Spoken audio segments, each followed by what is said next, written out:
Hi all, it's Palest Blue here, but when we're between the sheets, you guys can call me Harry. And today we've got something a little bit different. We've got a radar on game on Scrapyard. Starts off just me versus my friend Liam. WolfXI has been in a few of my videos before. But then Dan, who's also been in a few of my videos already, he joins in a bit later. So yeah, we had a lot of fun playing this game. The rules are simple. It's just a radar on game on Scrapyard. And the idea is just to kill the other guy as much as you can. But despite, we found it a lot of fun. But despite that, we are both trying our best, and it's kind of a battle of minds as much as it is a battle of thumbs. And that's what's really interesting about it, and that's why I want to, commentate over this video, because tactics win out in some parts, aim wins out in the others. When tactics cancel each other out. So that's a really nice kind of balance trade-off that you haven't really seen in any other videos yet. So that's what I want to show here. Yeah, you see me flash up the scores there. Scores a bit deceptive because Dan and Liam were playing for quite a while before this on this map, so their scores a little bit different to mine. Liam's got a lot more kills because he's just been slaughtering Dan, I presume. Yeah, Dan's I'm Scrubby and Liam is in case you're wondering who I'm talking about. So yeah, I'll get on with talking about what's going on. So I'm taking cover behind this truck over this side of the map. Liam's over the other. And I think this is the point where he takes an interesting position up the top of this plane. You can get on it from the white truck, which you see he does. That's a really good position to get onto on a radar on 1v1, because when you see a red dot, on the plane, you're not sure whether the person's in it or on top of it. And sometimes if you're seeing your opponent and he's that red dot that's on the plane, you're not sure whether he's up top, you're not sure whether he's inside. If you aim at the wrong part, then he can get a very easy cheap kill on you. And in a game type like this where every kill matters, that can be a big loss. So interesting play by Liam to go up the top there. I'll kind of return the favour a bit later on. But here you see why I'm using FMJ on this UMP. It can spray through walls devastatingly. The UMP has the same wall penetration as the assault rifles, and with FMJ as well, it really does go straight through these planes as if they're pieces of paper, really. So you see quite a few spray kills. The tactics win out here. Instead of meeting Liam head on, I can, there we go, just spray him straight through the plane as if it's a piece of paper. But he gets me back here with some good aim, and although I'm behind cover, aim does win out here. And that does show that cover won't make you invincible. It's really about being prepared for your opponent. That's really the absolute #1 thing, being prepared for your opponent, especially on with the radar on. Cover will always help, and cover is also very important because you can never be prepared for someone all the time. So using lots of cover is the best way to kind of make use of your chances. But again, you see just lots of spray here. When you're spraying through a wall, you're making it hard to be hit, and you're also giving yourself some chance of killing the other guy. There's the first good bit of prediction I do. I run out of ammo, so I predict Liam's just going to rush me now that I've run out of ammo. So I switch to my secondaries, the Glocks. I pre-drop shot, pre-fire, firing and drop shotting before he goes around the corner. Both things I think I've spoken about before. And that got me the kill back there. But now Liam's demonstrating the power of the Semtex and stun nades here. Because when you know exactly where your opponent is, you can, when you get good at throwing Semtex and stun nades, you can, stun someone pretty much straight off of spawn.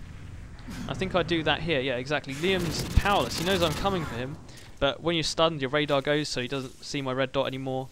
Plus he can't turn quickly. So back there I got the kill easily for that. He picks me up there from some bad positioning though. And you always see we're throwing stuns and Semtexes, off of spawn. Because, the great thing about grenades is that you don't have to put yourself in any danger at all to get a grenade kill. And that's really good advice if you're in a public match and, there's some guy, you've got UAV up and there's some guy sitting in a corner and there's no way you can go catch him from behind or from the side. You have to go confront him from the from the front. If you've got a Semtex or a frag, sorry, if you just chuck that towards the red dot, then you can potentially get the kill without troubling yourself. You see, just Semtexes and nades troubling each other, making life difficult. That's really, key thing in this sort of game type where you're two very evenly matched players. you know, hitting the stuns and the semtexes are absolutely key. And he does it there, and that's an easy kill for him. He didn't put his body, you know, under any sort of danger at all there. I don't think I quite get him with those. You know, quick movement when you see them coming is key to avoiding them, but you can't always predict it right, and sometimes you just walk straight into a stray semtex. So here you see me taking cover behind this white wall. I'm really waiting for Liam to come round. I don't want to move out. That's a really bad idea, moving around the corner, you know, when someone's prepared for you. So here I do the thing where you go on top of the planes, and I get shots off, and I think I hit Liam once there. That's, I mean, I had a good chance of killing him, but the UMP's recoil, although it's not great, can be unpredictable, and that really cost me the kill there. But that shows you how just doing unusual things can, you know, get the shots on someone. And again, apply it to your public matches if you're playing in public matches. Just do odd things. If there's a radar up, you know, you might want to take an odd position like that, where someone's predicting you to be down the bottom. They aim down there, but if you can get the jump on them, and as I said, that is everything really. So you see me nading here again off the spawn. Liam's trying to take good cover behind the white van, and I think he does that. But again, stun proves vital there. You see Dan's now joined the game. There are 2 red dots up. So I'm going to change my tactics slightly. You really have to assess when you're on a kind of a 3-man free-for-all. Who is your biggest threat? And here's a nice bit of prediction here. I predict Dan's going to lay down, so I do the same. Go with the Glocks. And here's again another good bit of prediction. I see both of them closing in on me. I start shooting at Liam, so that Dan coming from the right, that's Dan there. So that he thinks I'm concentrating on Liam, so then I take out Dan and then quickly switch back to Liam before he has time to react. So that picks me up the double kill there, which is all good. Quite tough to get those in a 3-man free-fall, but satisfying when you get them. So here I'm just spraying through walls. I don't know exactly where Dan is when I'm stunned. He gets an easy pick up on me, and he gets Liam there as well. So good play by him. Let's see what's happening now. So this is another good tactic when you're in kind of a 3-man situation where 2 people are firing at each other. If you can get in there and shoot one of them, you know, just after the battle is finished or while it's happening, you can kill, you know, 1 or 2 of them. Because if they're not concentrating on you, and that's the easiest time to kill them. They're basically just sitting ducks. So now I pick out the ACRs, a bit of a change of tactic here. I'm looking to mix it up. Everyone's using the UMP, so if I can catch them at range, then I know I have a good advantage. Medium range, it's about equal. So that's when it all becomes about accuracy. You see, I get a 5 kill streak here, all from, you know, just hitting every shot. So I've hit every shot so far. Decent accuracy there, good enough. And here, well, good prediction really with the wall bang. Sometimes those come off, sometimes those don't. But then, you know, after a while, staying in the same position, stunned and semtex. And that's what good players will do to you. So, again, I'm really looking to take a bit of cover here.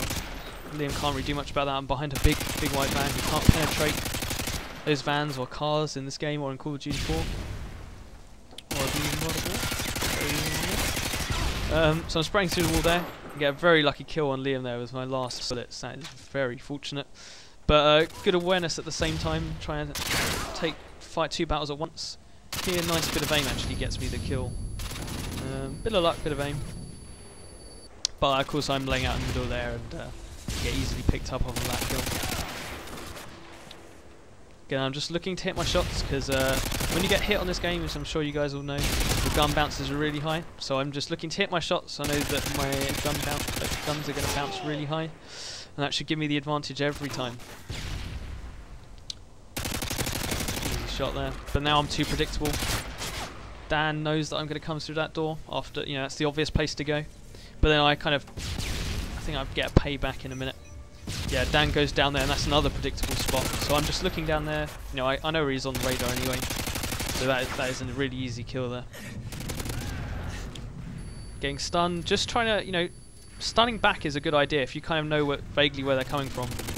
Because they're going to come out stunned last in that case. So you'll have time to recover yourself and then either back off if you're in a losing kind of situation, or, you know, advance if you think you can win the gunfight. And that's a good tip. You know, if you're in a situation where you can pull out of a gunfight, then and you're kind of in the worst off, you know, if you're behind worse cover, then always take that advantage to get out of the way. You know, I think the last 2 pieces coming up here. So thanks a lot for watching, guys. Some more game battle stuff will hopefully be up soon. So I really want to focus on uploading now. What's up, guys?